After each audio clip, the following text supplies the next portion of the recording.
माला बढ़ा के तैजन बुलावे एवो माया रू माया राखे रे बिना एवो दीवानी माया राखे रे बिना कैसे मैं बतावा भैया अपन मन की बात कैसे मैं बतावा राजा अपन मन की बात कटे नहीं दिन गा पहावन हिरा कटे नहीं दिन गा पहावन हिरा मायाला बढ़ा के तैजन बुलावे मायाला बढ़ा के रानी जन बुलावे एवो माया रू माया राखे रे बिना एवो दीवानी माया राखे रे बिना कैसे मैं बतावा भैया अपन मन की बात कैसे मैं बतावा राजा अपन मन की बात कटे नहीं दिन गा पहावन हिरा कटे नहीं दिन गा पहावन हिरा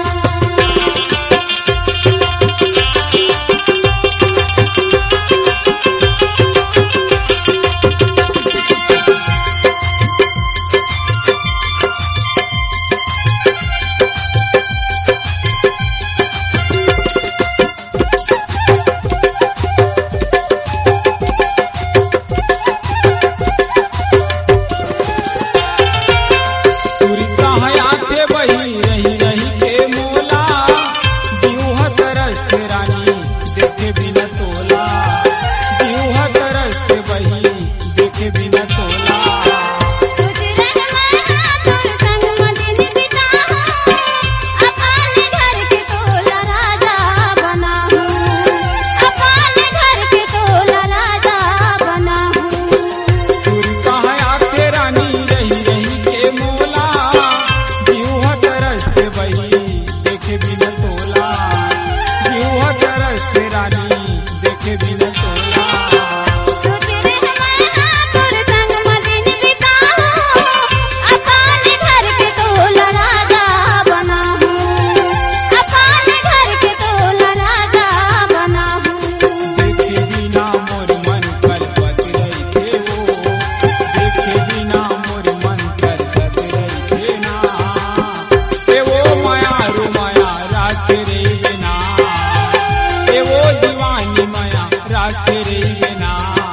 कैसे मैं बतावा भैया अपन मन की बात कैसे मैं बतावा राजा अपन मन की बात कटे नहीं दिन गा पहावन हिरा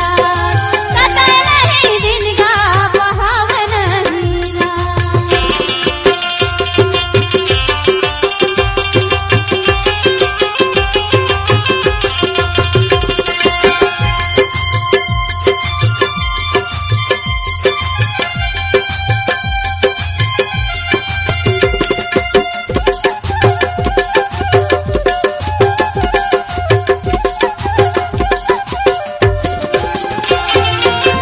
जब ले गए सुबही तय हमला छोड़ के जिंदगी नरक हो गए देखे नहीं मुड़ के जिंदगी नरक हो गए देखे नहीं मुड़ के सुरतल करके रोवत रही था मैं बोला ले जाना राजा आके गऊ की तैहा बोला ले जाना राजा आके गऊ की तैहा जब ले गए सुबही तय हमला छोड़ के जिंदगी नरक हो गए देखे नहीं मुड़ के जिंदगी नरक हो गए देखे नहीं मुड़ के सुरतल करके रोवत रही था मैं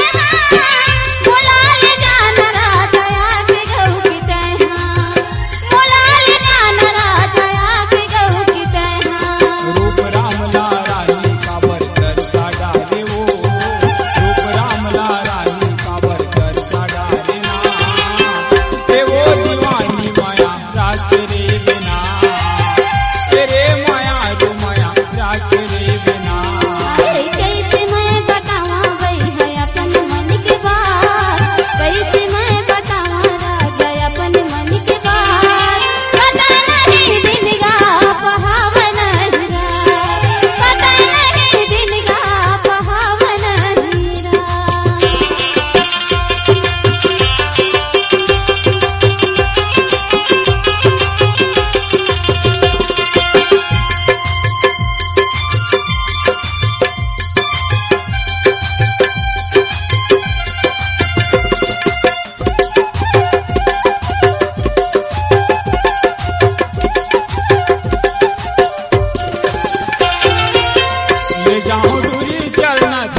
सुघर